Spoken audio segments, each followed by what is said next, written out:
أعوذ بالله من الشيطان الرجيم بسم الله الرحمن الرحيم সুপ্রিয় সুধীবৃন্দ, আসসালামু আলাইকুম ওয়া রাহমাতুল্লাহি ওয়া বারাকাতুহু।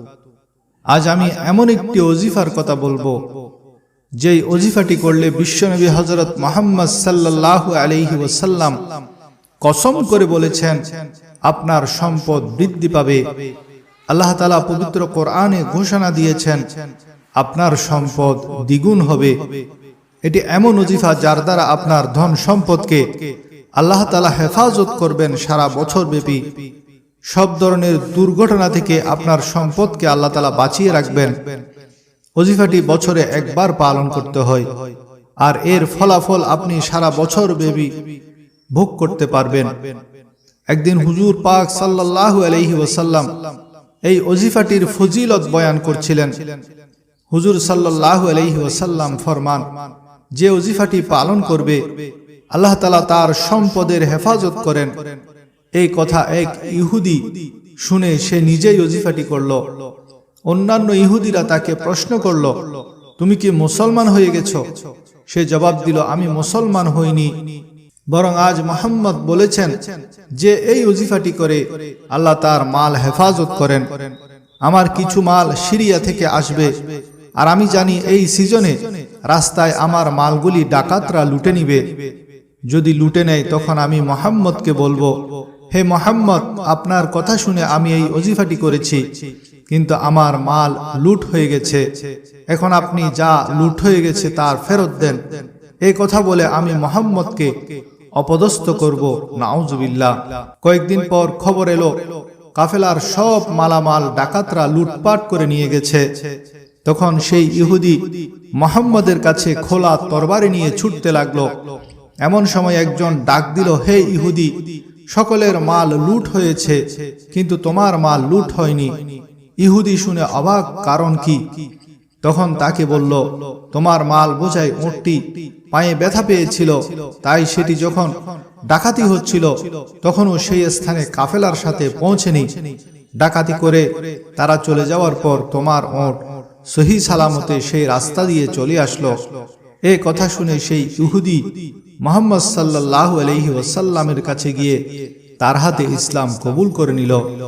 তিরমিজি শরীফের 2325 নং হাদিস আবু কাবশা আমর ইবনে সাদ আনসারী রাদিয়াল্লাহু তাআলা আনহু হতে বর্ণিত, সালাসাতুন উকসিমু আলাইহিন্না ওয়া উহাদ্দিসুকুম হাদিসান ফাহফাজুহু মা নাকাসা মালু আবদিন মিন সাদাকাতিন ওয়ালা যুলিমা আবদুন মাজলামাতান সাবারা আলাইহা ইল্লা জাদাহুল্লাহু ইজ্জান ওয়ালা ফাতাহা আবদুন বাবা মাসআলাতিন ইল্লা ফাতাহাল্লাহু আলাইহি বাবা ফাকরিন।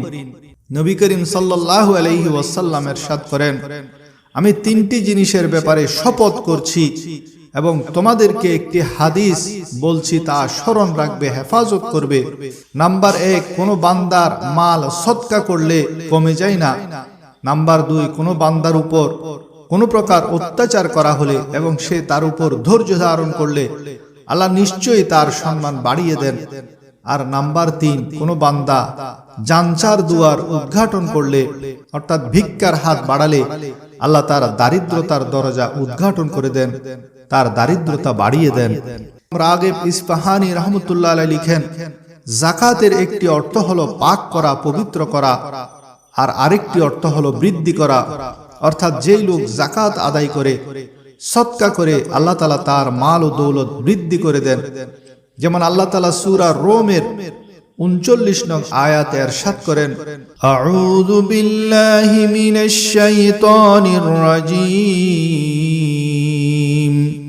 বিসমিল্লাহির রাহমানির রহিম وما آتيتم من ربا ليربو في أموال الناس فلا يربو عند الله وما آتيتم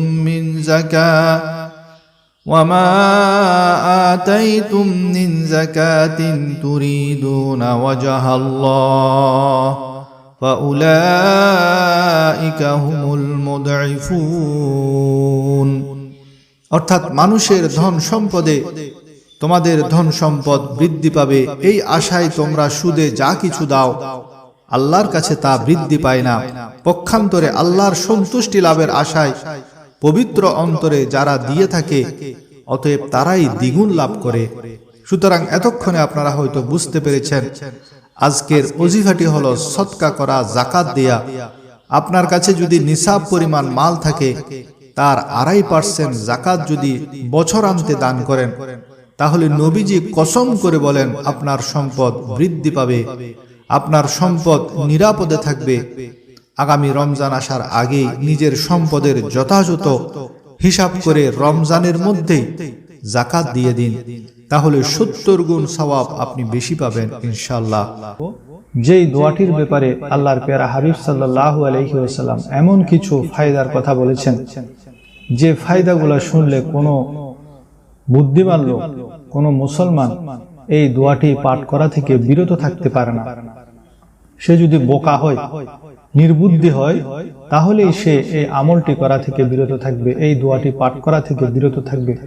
অত্যন্ত সহজ এবং ছোট্ট একটি দোয়া, যেই দোয়াটি আপনি সকালে 3 বার এবং সন্ধ্যায় 3 বার পড়তে হবে। সকালে 3 বার পড়তে আপনার আধা মিনিট সময় লাগবে, সন্ধ্যায় 3 বার পড়তে আপনার আধা মিনিট, মোট সারা দিনে মিলে 1 মিনিট সময় ব্যয় করতে হবে। কিন্তু এর ফায়দা কতটুকু সেটা যদি আপনি জানতে পারেন তাহলে আপনি বিস্মিত হবেন এবং জীবনেও এই আমলটি করা থেকে আপনি বিরত থাকবেন না।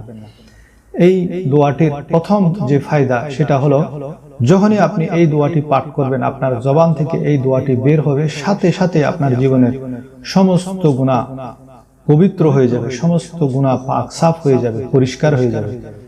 এই কলমাটির দ্বিতীয় ফায়দার ব্যাপারে রাসূল আকরাম সাল্লাল্লাহু আলাইহি ওয়াসাল্লাম সাহাবায়ে কেরামকে বলেছেন, যদি দুনিয়ার কোনো বাদশা বা উচ্চপদস্থ কেউ জুলুম করে, জুলুমের ভয় থাকে কারো পক্ষ থেকে, তখন এই কলমাটি আপনি যদি আমল করেন তাহলে সে বাদশা বা জালেমের জুলুম থেকে আল্লাহ রাব্বুল আলামিন আপনাকে হেফাজত করবেন।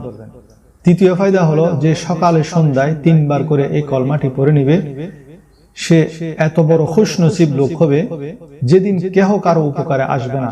সেই কিয়ামতের কঠিন ময়দান যখন সকলে ইয়া নফসি করবে, কেহ কারো দিকে কোনো খেয়াল রাখতে পারবে না, সেদিন মুহাম্মদুর রাসূলুল্লাহ সাল্লাল্লাহু আলাইহি ওয়াসাল্লাম সেই দোয়াটি পাঠকারীকে, সেই কলমাটি পাঠকারীকে নিজে সুপারিশ করবেন। তার জন্য আল্লাহর পেয়ারা হাবিব সাল্লাল্লাহু আলাইহি ওয়াসাল্লাম সুপারিশ করবেন। চতুর্থ ফায়দা হলো, আল্লাহ রাসূল সাল্লাল্লাহু তাআলা আলাইহি ওয়া আলিহি ওয়াসাল্লাম ফরমান, আমি জামানতদার, আমি জামানতদার। তো সাহাবায়ে কেরাম প্রশ্ন করলেন, ইয়া রাসূলুল্লাহ আপনি কিসের জামানতদার? তখন আল্লাহর পেয়ারা হাবিব ফরমালেন, লা আখুযান্নাহু বিয়াদিহি, আমি জামানত দিচ্ছি, আমি আমার নিজ হাতে তার হাত ধরে তাকে জান্নাতে দাখিল করব যে এই দোয়াটি পাঠ করবে। পঞ্চম ফায়দা হলো, যে এই দোয়াটি পড়বে ওয়াজাবাত লাহুল জান্নাহ, তার জন্য জান্নাত ও ওয়াজিব হয়ে যাবে। এবং ষষ্ঠ ফায়দা হলো, কানা হাক্কান আলাল্লাহি আন ইউরদিয়াহু ইয়াউমাল কিয়ামাহ, কিয়ামতের দিন সে জান্নাতে চলে যাওয়ার পর আল্লাহ তাআলা তাকে নিয়ামত দিতে থাকবেন এবং তাকে বলা হবে, হে আমার বান্দা তুমি তামান্না করো, আশা করো, আকাঙ্ক্ষা করো। তখন সে বান্দা যে আশা করবে আল্লাহ তা পূরণ করে দিবেন, এমনকি শেষ পর্যন্ত তার সকল আশা আকাঙ্ক্ষা পূরণ হয়ে যাবে, আর কোনো আশা আকাঙ্ক্ষা বাকি থাকবে না। যতক্ষণ সে নিজের মুখে বলবে না রাদিতু ইয়া রব, হে আমার প্রভু আমি সন্তুষ্ট হয়ে গেছি, পরিপূর্ণভাবে খুশি হয়ে গেছি, আমার সব আশা আকাঙ্ক্ষা পূরণ হয়ে গেছে, যতক্ষণ সে নিজের মুখে বলবে না ততক্ষণ আল্লাহ তাআলা তাকে জান্নাতের নাজ ও নিয়ামত দিতেই থাকবেন। তো হুজুর পাক সাল্লাল্লাহু আলাইহি ওয়াসাল্লাম ফরমান, সেই কলমাটি হলো 3 বার সকালে পড়বেন রাদিতু বিল্লাহি রাব্বা ওয়া বিল ইসলামি দীনা ওয়া বি মুহাম্মাদিন নাবিয়্যা, আর 3 বার পড়বেন সন্ধ্যাবেলায়। এর অর্থ হলো, হে রব আমি রাজি, আমি খুশি, তুমি যে আমার রব সেজন্য, আমার দিন যে ইসলাম সেজন্য আমি সন্তুষ্ট, আমার নবী যে মুহাম্মদ সাল্লাল্লাহু আলাইহি ওয়াসাল্লাম সেজন্য আমি খুশি। রাদিতু বিল্লাহি রাব্বা ওয়া বিল ইসলামি দীনা ওয়া বি মুহাম্মাদিন নাবিয়্যা। এই ছোট কালমাটি সকালে 3 বার, সন্ধ্যায় 3 বার পড়তে হবে। সময় লাগবে মাত্র 1 মিনিট। আল্লাহ তাআলা আমাদেরকে আমল করার তৌফিক দান করুন। আমিন।